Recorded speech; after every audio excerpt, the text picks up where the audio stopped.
Hi, Matt. Welcome to Hi, Haley. Hey, Haley, it's so good to see you. Awesome. Well, thanks so much for joining. I'm excited to chat today. But before we get started, do you mind introducing yourself? I'd love to introduce myself. My name is Matt Bochnicek, and I'm the founder and CEO of Ascendex. I spent my career of, I guess, about 25 years now at the intersection of strategy, technology, innovation, and growth. I've worked for some very large corporations and part of some very large consultancies, and then also been a part of some startups and then the companies in between. Started Ascendex, I guess it's been about 7.5 years ago now, and it's been an exciting ride. Awesome. I'm sure you've seen a lot in that time. So much, yes. As I've said to so many people, sort of didn't have that 2020 global pandemic on the scenario hmm plan. But so much good came out of that. Awesome. Well, before we get started, it's something I ask everyone. Kind of a cheesy question, but what are you currently watching on TV? Currently watching a lot of NBA basketball right now, especially with the Minnesota Timberwolves, which just had an Oh, amazing comeback win last night that we're all still so excited about in the company and then here in Minnesota. A lot of NBA, and then if it's a change up for me, been watching a little bit of WWE Rivals. And just like interested in these backstories interesting. of all these wrestlers and their lives and kind of their past and how they've come out of the different things and made it work. So it's that's a little bit of a just when I want to not think about business and not think about competition. I see There kind of you go to go. that space. Yeah. I will say, I think Ascendex has the biggest group of Minnesota sports fans that I've ever seen. Like each of Oh, you are just so diehard. we are. Yes, it's yes, and I hear you're kind of coming along now with that too, right? Just a little bit. I don't know if I'll ever get to the NBA level, Yeah, but yeah. at least with the college football, I can handle it. Okay, So, there you go. That's well, good. good. Well, I'm looking forward to today's conversation. It's a good change of course for us here at Hi Haley. So let's just get started. But as a leader in the professional services area, can you just walk us through your experience and just the trends you've seen working with clients? Yeah, sure. So just a little bit more about my background.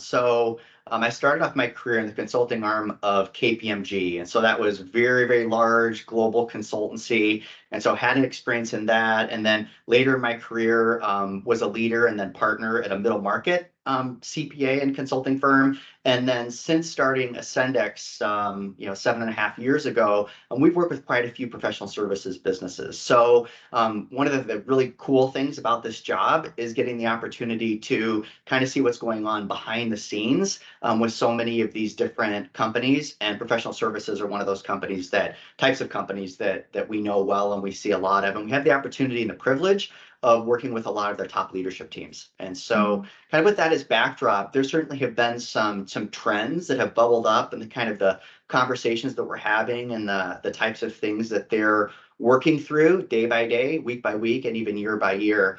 I would say one really significant theme that's been out there now for probably at least 2 years is the whole return to office philosophy. And so we actually have customers really across the range on that. And so some of our customers have been pretty insistent on a steady back in the office, nearly full time for quite some time now. And then we have others that are still operating predominantly in a virtual manner. Mhm. And so what layers into that and becomes a big challenge is in the whole kind of talent acquisition and talent retention, and then even training and culture. And so for our customers where they're expressing concern about that, a lot of times it has to do with we just feel like these individuals and our team, they're so valuable, but they're at a disadvantage because they're not able to have that kind of by the water cooler conversation or get the same kind of exposure or training that they otherwise would. Um, Having said that, the best organizations in this space are really leaning into that intentionally and doing strategic and tactical things to try to create that cultural cohesion and ensure that yes, from a productivity and doing the work standpoint, but also from a feeling of being included and part of Mhm. the company. Yeah, I think COVID changed so many things, and one of the biggest was just that expectation of, where do you work from now? But That's also right. as employees, it's like I want to be at home and I expect to work from home. Yeah. And it's a challenge. Right.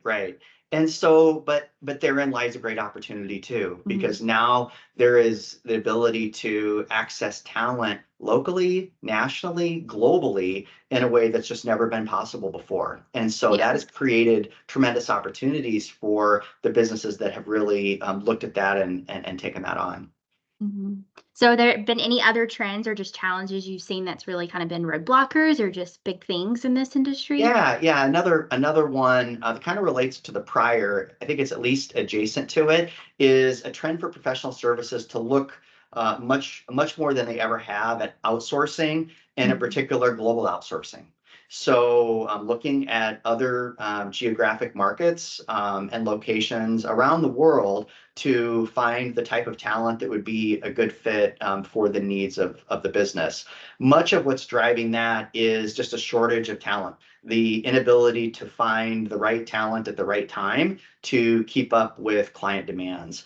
And so, as these leaders Mhm. have tried to think creatively about what are options there, opportunities to access great talent in other parts of the world has really bubbled up as a key priority there. Hard to find that happy ground in the middle. Yeah, it is. It is. Yeah. And so what we encourage our clients to do is it's not like you have to have this whole thing all figured out. No one Mhm. does. It's a matter of taking the first and the second step and getting started and seeing what works for your firm and your organization versus thinking that you have to have the end game all defined.